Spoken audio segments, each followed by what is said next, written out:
Hey everyone, welcome back to Bible 365. I am your host, Kathy Carter, and we are reading through the Bible in 365 days. So to get all the hard stuff out of the way, I am using the chronological Bible reading plan, which means I'm going from start to finish through the entire book in historical order chronologically. So going through it within the years that it happened, not within the way it is laid out in the Bible. So I'm using the plan from oneyearbibleonline.com. You would go on, you would download there, or you would look up for their chronological reading plans, download that free plan, and then you would read through every day. And today we are on day 155. It is June 3rd, and we are reading Proverbs 22 through 24. So I just wanted to point out, I don't know if my mic is sensitive enough to hear it, but I have all my windows open and there is this like mega storm going on outside. So I hope you can hear it because the sound of rain is actually really nice. And there's like thunder and lightning as well. So maybe hopefully you can hear that. Anyway, it's hopefully soothing. Maybe you'll have to run to the bathroom. I don't know. Either way, hopefully it'll sound good. So today is a little bit interesting in that I'm not going to do too many verses because I feel like a lot of this stuff it's repeating. We have done a lot of it. So I'm going to hit on a couple things. This is said to be King Solomon. And I'm prefacing that it's said to be King Solomon because I'm telling you, I'm reading this and it does not sound like the other Proverbs that we've been reading. Not that they don't have similarities in ideals, right? But the voice does not sound like Solomon's voice. And so I'm going to suggest that maybe it was a king after Solomon. Maybe not too long after Solomon, but maybe it was one of the kings after Solomon. I could be wrong. So I don't ever want you guys to take this, roll with it, run and tell all the people from seminary that you know that they're wrong and that this was not Solomon.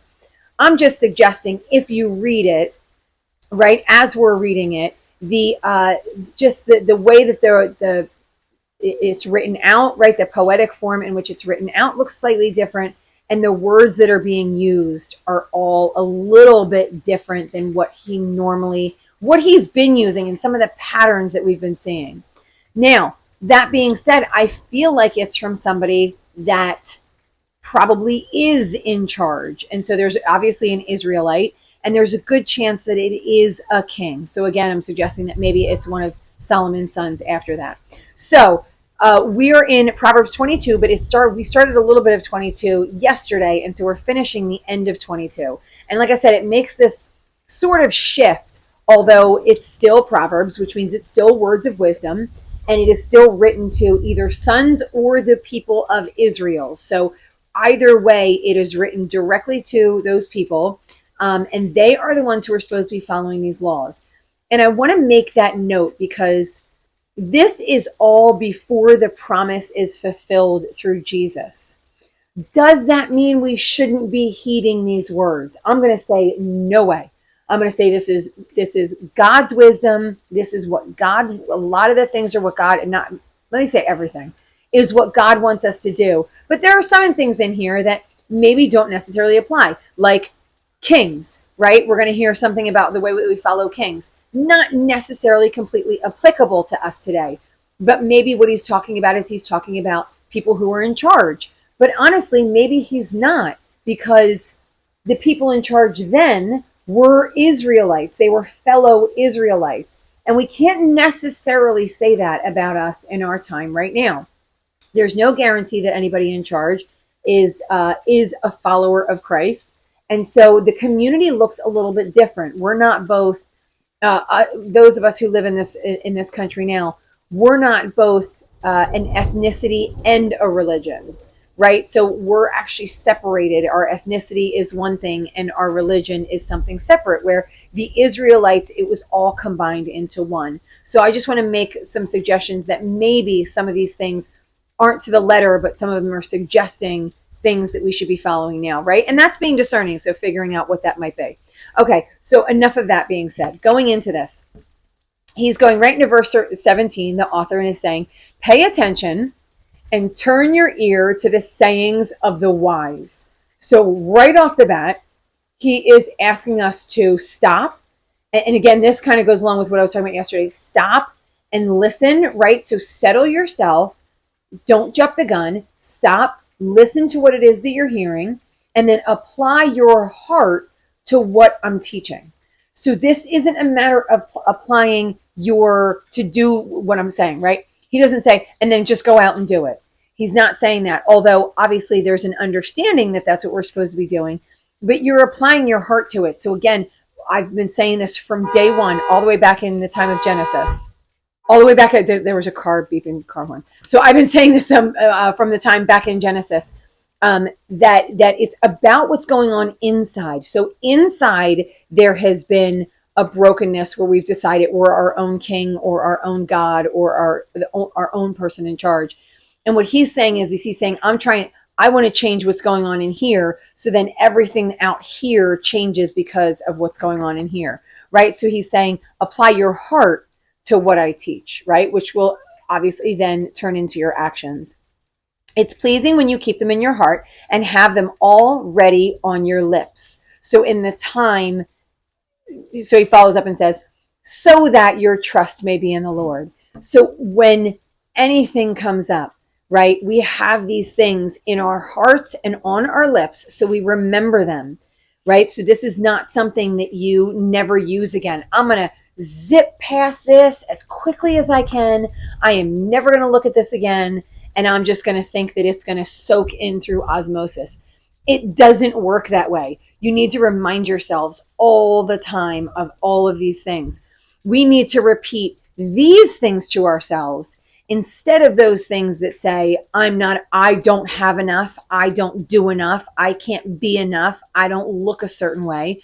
Those are things that seem to come in our heads perpetually, right? Those are the things we're trying to shut down because all we can hear is those things, right? And sometimes to the point where we're crazy because all we can see is somebody that's doing better than us, somebody that has more than us, somebody that's more effective than us, right? Like it can even get twisted in the world of the Christian. Like I can sit and I can think to myself, a perfect example is this channel. I can say to myself, I only have 30 people watching. I only have 40, 50 subscribers. And so therefore I'm not good enough, right? God doesn't deem me good enough. I'm not doing the work. And that's not the reality, right? So for whatever reason, it's going where it's going and it's going to do what it's going to do. But it doesn't mean I'm less than or that this is worthless, right? Because God, I believe, genuinely believe that God called me to do this. I believe that he in some ways spoke to me and said to do this, that this was a job that he wanted me to do. And so I honor that no matter the outcome, right? But I can't be worried about the outcome. I have to keep repeating the truth to myself instead of listening to all the lies in my ears. And that's what these are for. These are snippets of wisdom, so we keep repeating them to ourselves. All right, so he says, and then he follows up and he says, verse 20, have I not written 30 sayings for you? Sayings of counsel and knowledge. Now, I don't know if you guys are anything like me, but I had to figure out which of the 30. And it really drove me crazy. I was trying my best not to go to any commentaries because I don't really like to go to commentaries. I like to try and figure it out. And I like to be in prayer about it to see what God opens up for me. And there were definitely a couple places where I was like, I don't really know if this is a proverb or not. So I'm not sure how you guys did, or if you even bothered. You might have just been like, I believe there's 30, whatever. But it's over the next 2+ chapters. So we finished 22 into 23 and 24, and that's where all of these 30 sayings come from. So again, I'm not going to hit on many because a lot of them are repeating what we've already heard Solomon say, but that doesn't mean they're pointless. So I will start in the first one. So in verse 22, it says, do not exploit the poor because they are poor, and do not crush the needy in court. This is for anyone who has power over top of poorer people, right? And I'm gonna suggest that we all have power over someone. And it's important that we use our power well. So how do you use your finances? How do you use your power in any of the things you do? How do you use the gifts that God has given you? Because you have power over someone, even if it's, unless you're a baby, but even if you're a young adult, right? There might be a newer believer that comes in that you have power over, or you might be charismatic enough that people are drawn to you. And so you have power of persuasion over people. How do you use that? Do you use that to crush other people, or are you wise and you use that power to lift up other people? And so is it don't, because obviously the Lord will do something about that. Don't be with hot tempered people, because the friends you keep are really important. And if you're hot tempered, it might rub off on you. And I'm definitely one of those people. I had to recognize the people that I was surrounding myself with, and I really had to make some changes because I really, really enjoy chaos. And I know I've shared on this channel before my love of chaos. I love reality TV, and the truth is it's completely chaotic. I love watching people fight with each other. One of my last jobs, I would see people fight, and I thought it was funny. And so there's something instinctively in my, some of you might be listening like, oh my gosh, but there's something instinctively in my nature that is drawn to chaos. And so instead of falling into that and saying, you know, God loves you exactly how you are, the reality is he's calling us to not do these things. And he's calling us not to do them because we do them. I know I just got a little excited about it, but like we do these things, and we do these things, and then we think just because we did them, they're right. Because in our minds and in our hearts, whatever we do is right. And so we have to fight those things. So it's because, and you might say to yourself, like, I would never make friends with a hot tempered person. I guarantee there's a person in your life that's a hot tempered person. I tend to be a hot tempered person, which you can see how excited I get even when I'm talking about things that are good. And so I tend to be a hot tempered person. So I have to regulate that, and I have to be really aware of that. And I don't want to surround myself with that same exact thing, because all that does is it causes chaos in and amongst everybody. Because as I've mentioned before, again, I don't think it was that long ago, fire doesn't fight fire, right? It just makes a bigger explosion. Water fights fire. You need to combat with the opposite, not with the same exact thing to make an explosive. All right, I just want to jump down to, I just thought this one was interesting. Verse 29, it says, do you see someone skilled in their work? They will serve before kings. They will not serve before officials of low rank. And I feel like it's just the idea of being aware of your surroundings and recognizing skilled people around you, and then using or recommending those people, right? So there is an idea of being discerning in and around our lives, right? Do you hire people if you're in a job where you have the ability to hire? Do you hire people who are skilled at what they do, or do you hire people because they're less than you and you want to remain the boss? Right? Like there's all these different things that we need to think of. I think these 30 sayings, or 30, what did he call them? Oh, he did say sayings. These 30 sayings are really about making a calm, cohesive life for yourself. These are very practical ways to sort of live not perfect, but a calm, cohesive life in and around other people. So this one I really don't want to necessarily talk about so much. So it's 23:1. It says, when you sit to dine with a ruler, note well what's before you. I'm likely not sitting before a ruler. However, if I want to apply that to my life, am I going to be sitting before someone who has more power than me? And then how does that look, right? So that's kind of one of the ways we can transfer it. This one I like is in the next one, verse 6, is do not eat the food of a begrudging host. Do not crave his delicacies. By the way, this is one of the words that's used twice. So in verse 3, he says, do not crave his delicacies. And then in verse 6 again, it once again says, do not crave his delicacies. These are two of the exact same lines. And this phrase was never used by King Solomon. He never really spoke of delicacies. And so anyway, that's why I was like, is it a different stage in his life, or is it a different author? Anyway, it says, don't eat from a begrudging host. They're going to say to you, eat, drink, have more, but then they're going to kind of talk about you when you're gone. And so just to be careful of those things. If anyone is listening and knows me, I really literally despise the word boundaries. And I don't necessarily think we should be putting boundaries up. And what I mean by that is we shouldn't be putting boundaries against people that then we can't speak into their lives, right? Like, so, and then we can't be a light to them. However, it says here just to be careful, to be discerning about some of these people who say one thing, but they mean something else. And so being careful of that, and then how you would react and respond to those things. Don't speak to fools. This is kind of the same way. The next one, verse 10, don't move an ancient boundary stone or encroach on the fields of the fatherless, for their defender is strong. Twice he talks about boundaries and not messing with boundaries. And this seems to imply uh, with the authorities. So that seems to be the implication. Don't really try and change anything. Don't encroach on anybody else's sort of like rights and boundaries and all of those things. So being careful of those things that were maybe traditionally made in the past. And so to be careful not to push or change those things. Apply your heart to instruction. And then I want to go down to verse 17. Do not let your heart envy sinners, but always be zealous for the fear of the Lord. There is surely a future hope for you, and your hope will not be cut off. Again, the reason this is in here is because we do. And we're going to look on the surface and we go, I don't envy sinners. And because what we're doing is we're looking at a sinner or looking at a person and deciding when we look at them whether they're a sinner or not. Right? So we've made this decision and we go, this is what a sinner looks like. And I don't want to be like that. And by the way, usually it's something pretty bad. It's probably somebody who is living maybe in poverty, someone who might be some kind of an addict, right? Those are the people that we would probably, now, superficially, we're all going to say, no, we don't think that of sinners. But I think if we dug deep in our hearts, we're going to think, if only they had stayed in school. If only they had stopped doing drugs. If only they had listened to their parents.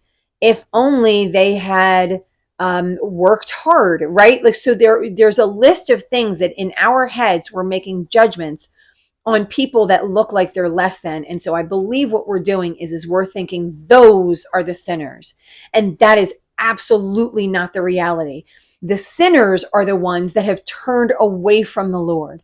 Those are the ones that are the sinners. Those are things sometimes that we find great joy in, right?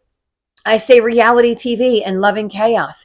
That is sinful. And some of you are going to say, no way, it's not. Yes, it is. It's sinful. Loving people, fighting with each other and cheating on each other and sleeping around and talking about each other behind their backs. That's a sinful desire in my heart. That kind of entertainment, as my husband and I always say, that kind of entertainment Jesus went to the cross for, right? Because those are sins that Jesus went to the cross for. And so that's the kind of sin that they're talking about. Going out and partying and getting drunk with friends, being in a group of people and gossiping about the one person who walks away from the table and that didn't dress the way that the rest of you did. So those are the kinds of sins that we easily excuse. There's a book called Respectable Sins, and it has a lot of sins like that in there, like gossip and lying and things like that. And so those are the sins that we excuse, and to the point where we're sometimes envious of those sins. And so we kind of hang it. We want to be in that cool clique and hang out with that. And so we need to be aware and we need to draw away from that, recognizing it's sin, drawing away from that. Because again, if we didn't do it, it wouldn't be in here. If all of us as Christians went like, no, I don't want to be anywhere near anyone who sins, then we wouldn't be in here. We kind of make fun of that. Like we kind of think that's kind of nerdy. Do not gloat when your enemy falls. When they stumble, don't let your heart rejoice. So keep in prayer about it, but don't rejoice about it. Don't be like so excited, like, yes, they were awful. I'm so glad that they're not, that they're struggling or that they're sick or they're whatever.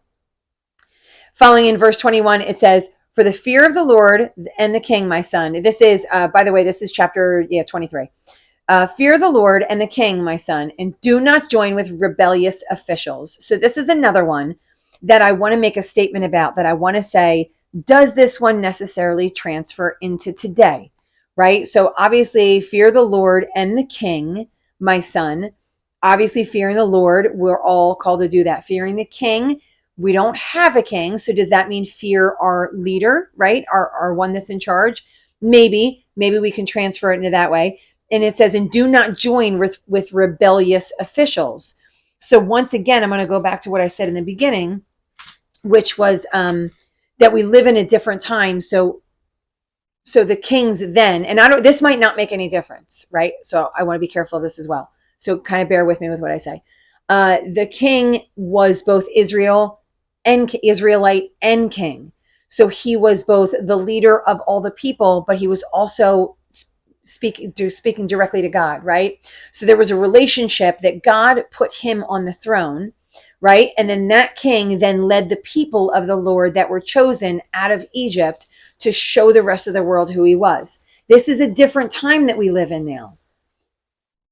That is not me saying don't follow our leader. Well, he is or isn't Christian, so I'm just not going to, or like your local leaders or whatever, so I'm just not going to listen to him. I'm not saying that. But I just want to be cautious and careful that this isn't a flat rule that says don't disagree with anything that your leader says, right? Because it says something about turning and being rebellious, and it says not to do that. So here it's like, don't build up an army against me and try and go against the king, right? That's what they're not supposed to be doing. Just wanting to kind of point out, we want to be careful about that he's talking directly to the Israelites. All right. And then he's got some other sayings. So there was the 30, and then he's got a couple of extra. Don't show partiality. Whoever says to the innocent, you're guilty, you're going to be cursed. That's troublesome. So being honest, and then following right after that, it goes, an honest answer is like a kiss on the lips. So be really honest. And then verse 27, put your outdoor work in order and get your fields ready. Again, does this necessarily apply to us? Not necessarily, but be practical in your work, right? Do the things that you're supposed to be doing to work. That's important. Working is an important part of living, and we have made play the primary thing. Like I even hear from really well-intentioned people, I work so I can play. And I don't think that's actually what we're supposed to be doing. I think there is a truth to work and life. Like everything is supposed to encompass the Lord. Every single thing that we do. And just talking to a friend today, like our politics are supposed to be led through our relationship with the Lord. Our work is supposed to be led through our relationship with the Lord. Our home life is supposed to be, right? Like you name the thing, right? And the Lord is supposed to be leading in that area. It's not like our play is supposed to be led by the Lord, right? Like should we be playing 80% of the time and only working to make money so we can play? I don't really see that as the plan that God has for us in the world. I don't think that that's his ultimate joy, is for us to do the fun things all the time. I'm not saying do fun things no time though. All right, and then following down in verse 32, it says, I applied my heart to whatever I observed and learned a lesson from what I saw. A little sleep, a little slumber, a little folding of the hands to rest, and poverty will come on you like a thief and scarcity like an armed man. So again, we want to rest, but the reality is that we need to work and we need to provide and we need to build up our houses and our communities. And so that's an important thing. That's a calling from the Lord. So we're done today. That's it. We're done. As a matter of fact, we're done Proverbs for a little while. So that's the end of our section of Proverbs. We got another one. Well, the book isn't finished, so I don't want to say we have another one in the can. We still have a few more chapters, but it's not by King Solomon, so it's going to be farther in the future. But we will be going into the Song of Solomon tomorrow. Heads up, I do not like this book, so I'm going to be interested to see how I feel about it after I read it tomorrow. So if you have found this to be a blessing and you like and appreciate this channel, I want you to hit the like button for the video. I want you to share this video with other people, and I really want you to subscribe to the channel. This way it will blast out to other people. We will get more people reading the Bible. My goal is to get more people reading the Bible. So I want you to share in that goal with me, because ultimate desire is we do want people to love the Lord, both for us here on the world, on the earth as a community, as well as for them, for their eternal souls. So this is kind of a desire of ours. And I want you guys to get more in your Bible as well, to endure until the end. So that is it for today. In the meantime, I want you to keep reading, and I'll see you guys tomorrow.